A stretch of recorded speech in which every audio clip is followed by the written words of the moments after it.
Hey there, thanks for joining us for our inaugural episode of Zigzag, Lions on the Prairies. The first topic that we're going to talk about is something that came to my attention when I was quite young. I used to travel between Calgary and Three Hills, Alberta quite frequently, and I came across correction lines. Today's episode is going to be about correction lines.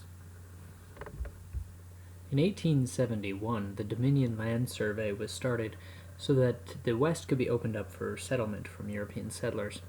This was after many of the treaties had been signed in the West, and the railroad was on its way to being built, so they needed to divide up the land so that they could easily portion it off and give it away to European settlers. What they decided was that they would cut the land into quarter sections, that is, a quarter mile by a quarter mile, and each settler would be able to homestead on one of these sections, which was approximated at the time to be a viable farming homestead. So they began the work of mapping out this simple arrangement of running lines every quarter mile down the entirety of the Canadian West, and they very quickly ran into a problem. And that problem, of course, is that the West is on a globe and not on a cube, which means that if you run a nice, easy east-west line across the entire thing, you run into no problems. But once you run a north-south lines along those to intersect with those boundaries to make your quarter sections, you run into the problem that these meridians will begin to converge, and very quickly the size of the plots will change until it's no longer a useful way to survey. So they simply added in these zigzag patterns. Every 24 miles, they would close off one of the sections, and the road would kind of zig by a mile.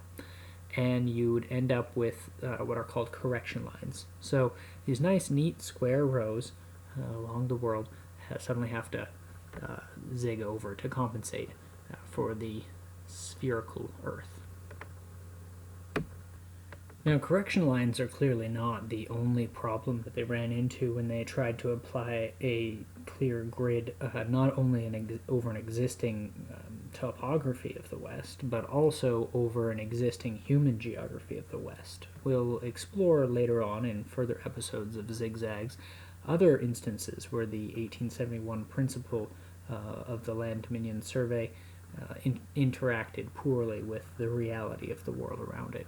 But these correction lines are kind of an interesting thing because they were something that was taken from basically the boardroom in the land survey. Someone came up with the idea of applying these, and then they were shipped out wholesale and applied to the surface of the Earth in the same way that the land survey itself was applied. So we still see, after 150 years, we still see these survey lines being used continuously to this day, including the correction lines.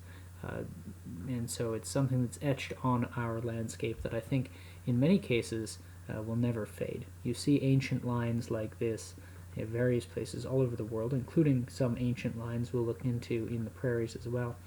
And they can last for thousands of years. So I anticipate that the 1871 land survey, as well as the correction lines, will be here for a long time to come.